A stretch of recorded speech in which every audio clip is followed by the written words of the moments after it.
A Sahabiya, Sulaim radiyallahu ta'ala anha.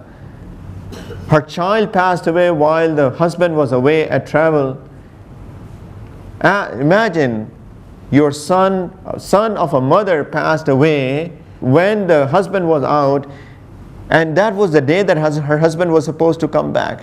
She covered the dead body of the son and prepared herself for her husband so that he feels relaxed when he comes back home and doesn't feel the burden of the news of the death of their child. She prepared herself, made herself up, and when he came back home without telling, had relations with him first.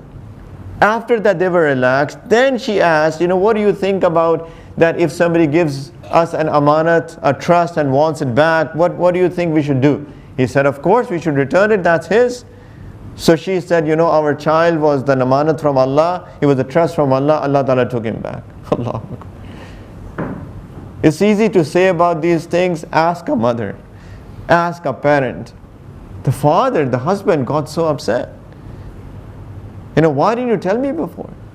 And then he went to Nabi Kareem sallallahu alaihi wasallam and told him the story.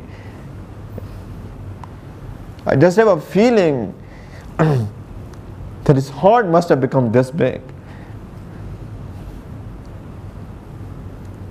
Because of what a Sahabiya did for the sake of Allah alone. And he made dua for them.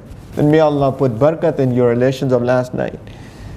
And Allah Ta'ala gave them another child as a result of that. And they named him Abdullah. And he became the Hafiz of Quran later on. There are numerous stories. They become people of Allah. Ikhlas, pure hearts, sincerity, ikhlas, doing everything for the sake of Allah Ta'ala. Not just keeping small little things in their hearts. When they do it for the sake of Allah, they do it for the sake of Allah. They don't care about if somebody praises them or somebody insults them or somebody doesn't do things, what they like